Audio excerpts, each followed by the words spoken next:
What does the UCC letter to Google and Facebook mean? First of all, you know, to answer that question, just allow me to start with this quote that will help me to explain the point and what it means. First of all, the media is either lazy or evil, and for most part, it is both evil and lazy. But in my own view, Ugandan media, I find the Ugandan media lazy, evil, clinically incompetent, and captured. First of all. So, and one of the organs that were put in place by Ugandan government to capture or to make this media incompetent clinically, or make it evil, or make it lazy is UCC. So Uganda Communication Commission, that's what it stands for, is not really caring what is what morality of Ugandans, because when you look at our mainstream media, what they stream, what they play, what they do is not really like raising Ugandan kids more upright, but rather is a misleader, and that is done by governments that do not care about people. To come back to this, it is being manifested as usual that the dictatorship systems, they think that we can take people to a certain direction, and once people refuse to go to that direction, they resort to harassment, and when harassment refuse, they come with like different versions. How are they going to capture them again? Today now, what is going on in Uganda is the brain power. The people who are named on this list, UCC, to Google and Facebook, actually, all of them, 100% of these people, they approach Agulanyi campaign. Right? So, what does it say? Is government scared of Honorable Chagulanyi's way of campaigning? That is the question that comes to my mind. I ask, is it the spirit of the letter? Because when I discuss a letter, I always ask myself, and to you, our viewers, ask yourself, what is the spirit of the letter? Of course, the spirit is not good. It is about suppressing the political opponent that was denied access to mainstream media. You get? Or they made mainstream media very expensive for him. So he resorted to social media. And then social media does not filter anything, is not censored. We say what we want, and we do give you truth. So what the government, what I'm reading in this, the government through the commission, UCC, is fighting the truth because it wants to keep Uganda in the dark. But Ugandans, the citizens of Uganda, and I thank the Ichoto that because the channel that started really this way of doing things with being unapologetic to the government, it was Ichoto, and then people like JB Mwonge came in, and Uganda NPR, they started their versions, and now we're doing our version. So government is going to be scared because they do not filter. That is the problem. Not to them, but to the government. The spirit is not good because it also steps on the freedoms, like expression, freedom of expression. When you read that later, you find that they say that these people are inciting. You ask yourself, how are they inciting? How can I charge you inciting violence in people? You must be specific, first of all. You can say, ABCD, I come like here, I say ABCD, you go under ABCD. I'm specific, but people reporting what is going on, that is not inciting violence. It is just showing the world the rotten parts of Uganda that the mainstream media cannot afford. Last year we had Selwanja, someone who was investigating about the corruption in the health sector. We ended up losing a young pharmacist who killed himself during this investigation. Why did he kill himself? Who are the people benefiting from this? In Museveni's government, we have people like Jim Mohes, who has embezzled the medicines that were, the money of the medicines that were supposed to take care of the HIV victims. The mainstream media could not say this anymore, and they think that Ugandans are scared. So when you come up to say things like that, you're inciting violence. No, to me, the spirit is not good. That's what I'll first discuss. Then, I also find Ugandan, the government of Uganda, is in a panic mode. They don't know what to do. They also want to use social media, but they don't have enough people to counter the NUP and the other opposition guys, because TMO is FDC leaning. So they don't have anyone to counter. Do you know why? Because social media takes in the truth, does not take in the propaganda. But on mainstream media, you come, they do makeup on you, you get organized, you have kind of script. So you can say, and the time is there. But here, social media, someone will just get his phone and say, okay, guys, this is what is going on in Katwe, guys, this is what is going on in Kitugum, and that is bad. The mainstream media, for example, NBS has to tell her journalists, oh, tomorrow morning you're going to go to Kisoro. No. Social media, someone is in Kisoro, we say, hey guys, this is what is going on. It is timely, and you just need to use what? Your phone. So I call this what the government is fighting, citizenry journalism. That they have suffocated the journalists that studied these things, the journalism, the Selwanjas of this world. So the Selwanjas are not talking. Now the JKs are talking the same things that people have to know.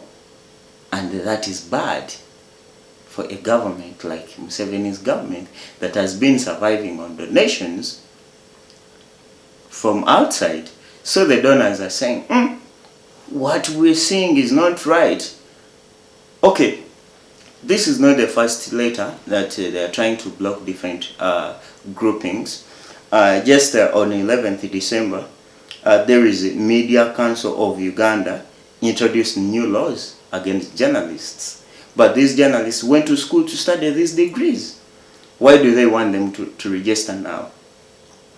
To cover elections.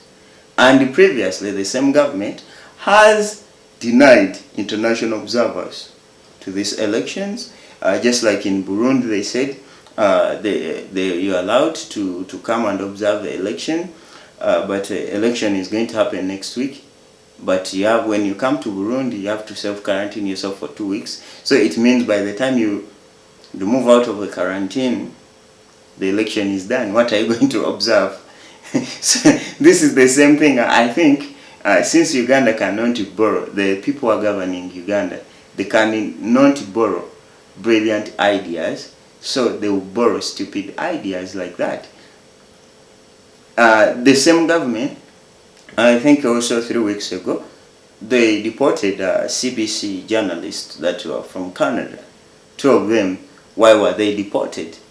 Their crime was that they cover Kyagulanyi. Honorable Kyagulanyi is what is going on.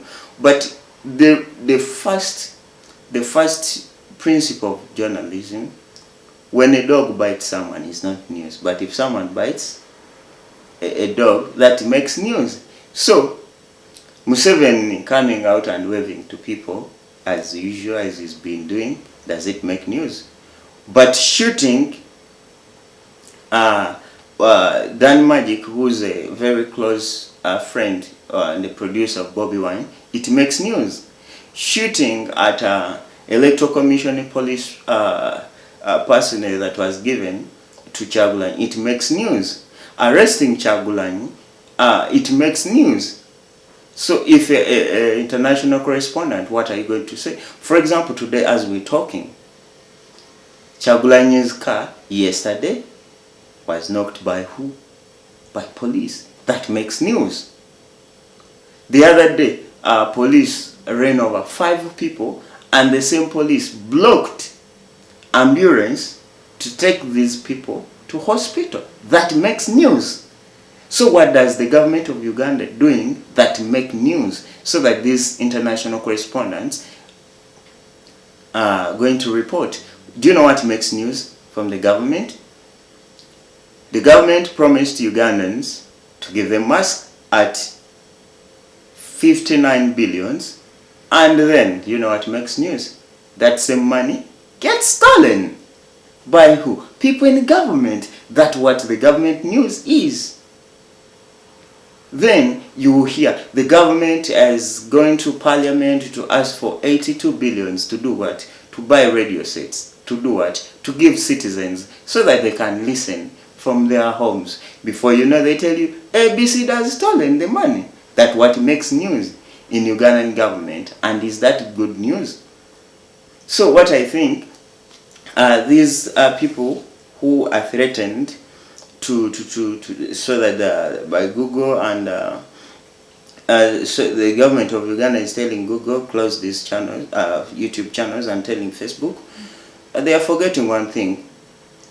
First of all, Uganda has one of the highest employment rate, even from the president. The other day when he was talking about his bazukulus, he said that these bazukulus, they have been enjoying to watch a bimansulo and concerts. So these bazukulu, they are changing the mentality from watching from the bimansulo watcher, the naked dance watchers, to right citizens who can hold government accountable.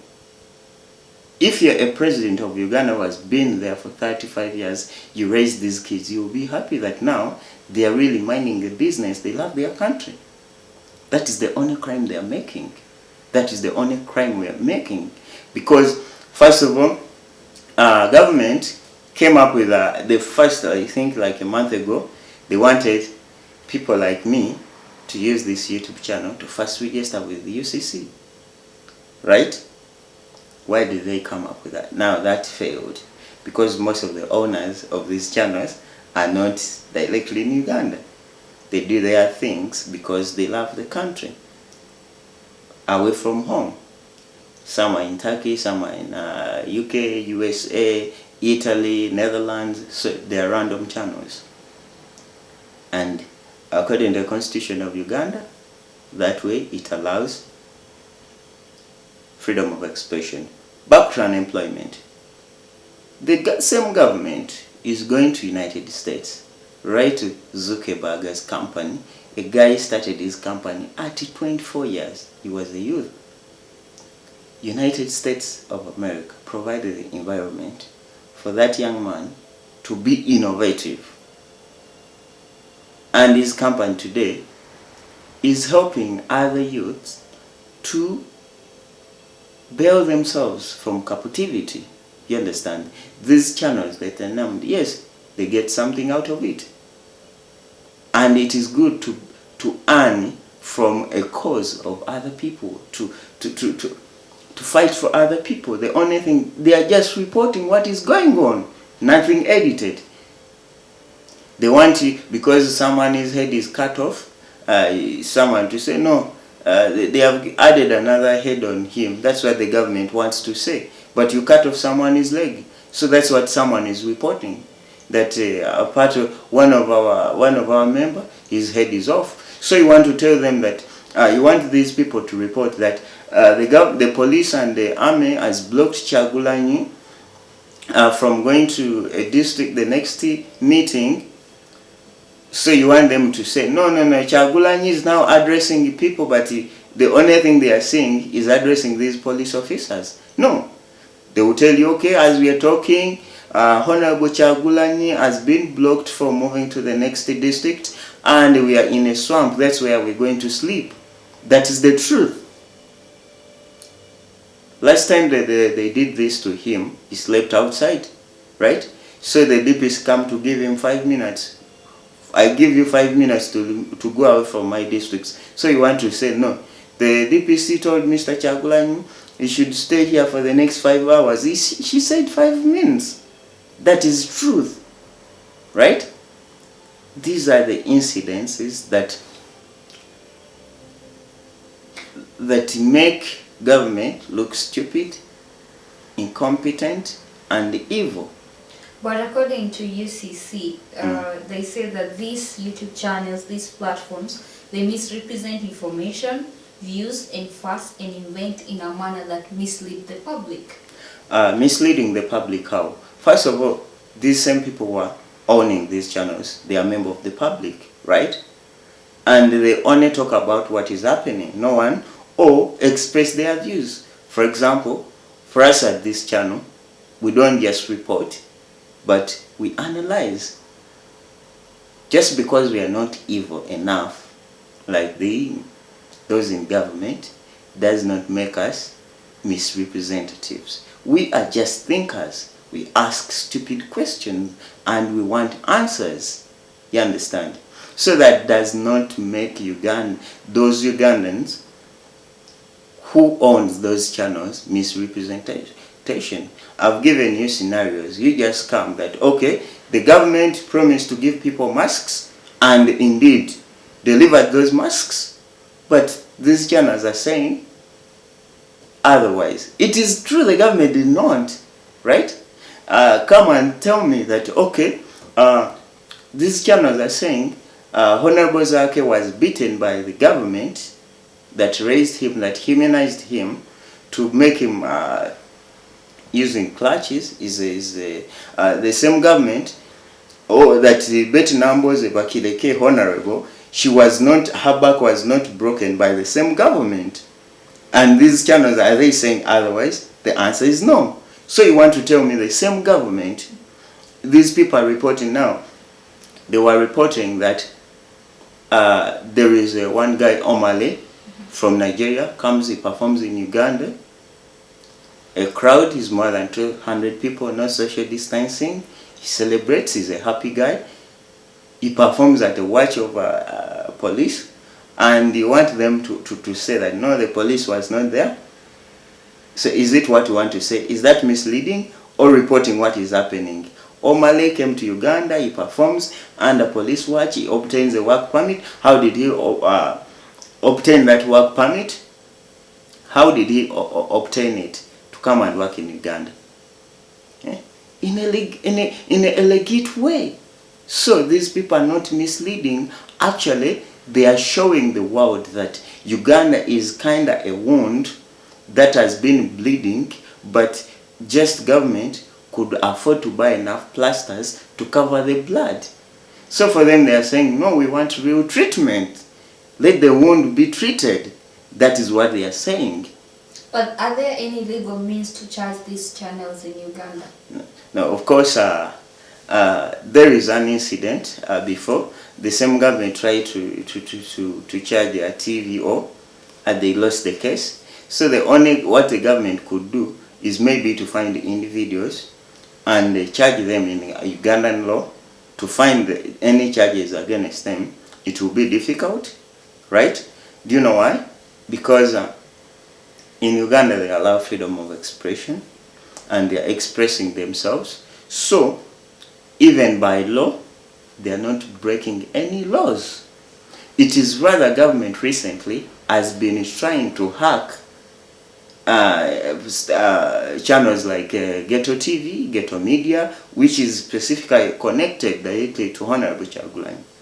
And you will find that on these channels, after being hacked, the government of Uganda, who they will post Yoweri Kaguta Tebohabura's pictures, and that channel has the audacity to report the government. And you know who provide the lawyers? Facebook itself, because Facebook and Google can give you the lawyers because you're hacked. Who has hacked you? The person who has hacked you has represented himself, and he has shown the side he supports. That is evident, right? So in actual sense, the law favors these channels or individuals who are running this channel. I've given a case in point is Ghetto TV, that has been hacked by the government severally. So Ghetto TV can sue the government. So what do you think is the influence of this social media platform on the elections? The thing is, when Barack Obama was coming to politics, he knew that my vote is among the young people. Young people in the United States contributed $5 each, most of them, to his campaign. The guy started with 450, he ended up with 700 million plus US dollars when he became a president. So he changed politics from the usual politics, the boardroom politics, to a new kind of the 21st century politics. And Bobi Wine has mastered this. When he visited Harvard to study that course, leadership in 21st century, he knew these were some of the tricks he had. So social media is going really to influence elections, because that is where people find truth. And who in this world doesn't want to know the truth? Who don't you want to know the truth? Everyone wants the truth. And where do you get the truth? It's on social media. Do you know why? The mainstream media is captured, is evil, is incompetent. So do you want to go for those? You want to make your choice to leave truth to go for the other ones? No. So what is, and the government has introduced OTT, social media tax, like where in the world? It is only in Uganda where people pay a tax to access social media. But even with this attitude of making people pay social media tax, right? Ugandans are defying, they are finding ways to watch. So imagine if there was no social media tax, the internet traffic will increase, and that makes government get scared. Today, out of 43 million Ugandans, at least 20 they access internet. They are up to, like, according to official figures from the UCC, Uganda Communication Commission, they say up to 20. There's up to almost 20 million internet users in Uganda, and that is good, because government promised radios they did not reach, right? So what people are using to, government introduced earlier, like 5 years ago, 6 years ago, they introduced digital world, from analog to digital. Uganda then had only people, 500,000 people could have TV sets, so that number reduced. But when you look at the statistics, the smartphone users in Uganda, they are increasing. So what means that people get information straight, and that is good. So social media and the people on these things who stay on internet, they come from family. So when they get to know the truth, they will go and tell the family members. And do you know who benefits in that? The pro-change people. Hallelujah is sung. Time for hallelujah. So they are going to really affect the elections, even after elections. And Uganda was not going to be the same again. It will never be the same again, because Ugandans have now mastered a way to defeat a dictator, a way to defeat a violent regime like ours. You go report whatever is happening, and the government, you will see one of the fruits of that. We've seen sanctions towards the elections, you understand, that different government officials, top officials, Peter Ewelu, a guy who led the army that killed people, who massacred people in Kasese, being among those who are listed. The guy who led Mwesigwa, who led the guys who beat up MPs, is also listed, and also is the same guy recently who was beating up Honorable Chagulanyi, and his order was like, kill them, kill them. You can hear his voice. So that guy is listed. The assistant IGP, Sabit Muzei, the head of a special command unit, Special Force Command, SFC, is also listed, and the former IGP. Why all these people are listed? Because Ugandans on social media, they share each and everything that is happening now. They did notice that, okay, as long as I can save something to eat, let me go to social media to watch what is going on. You understand? And that changed the perception and the reality, because politics is about perception. But luckily, Honorable Chagulanyi is changing the two things, is showing reality and changing the perception. And that is good for a country. And you know, it is done using these platforms like YouTube and Facebook. That is my own view. So in my own view, I feel like the government of Uganda, since is a kind of confused government in my own view, is led by analog people and is trying to live in a digital world, so is confused. They don't know what to do exactly. And I don't think that the government of Mr. Tibuhaburra today has enough brains to understand the dynamics and the way it came in, so they are forcefully and things like that. But to cut the story short, I'll finish with our story of the day. You know, our story of the day is inspired by Robert Greene's 40 Law of Power.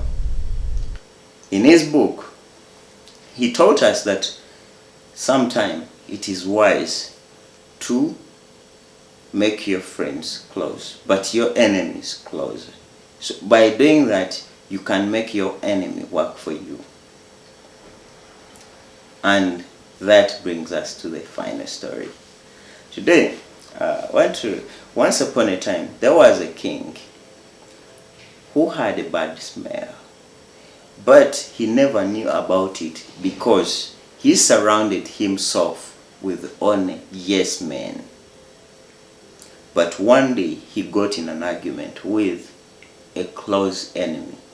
This close enemy had stinged the king, and he told him, you know, you have a bad breath. A furious king got devastated, rushed to his wife and asked, why didn't you tell me that I smell the mouth?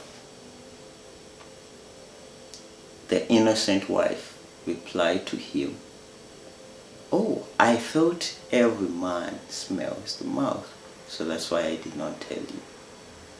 What do we learn from this story? Mr. Yoweri Kaguta Museveni, in this story, I'll take you as a king. That king has not been exposed to the truth before. Do you know why? You continuously surrounded yourself with friends, not enemies. You have surrounded yourself with the people whom you fought with, family members, village members, and they cannot tell you the truth. But the generation that you're dealing with today in this election is just being that enemy that is telling you the truth that your mouth is smelling. Hey guys, if you've managed to come to this end, this far in this video, make sure you subscribe. I think this is the subscription button, and then also we have a share button somewhere down. Plus, thank you so much, and please help our brother to subscribe to this channel.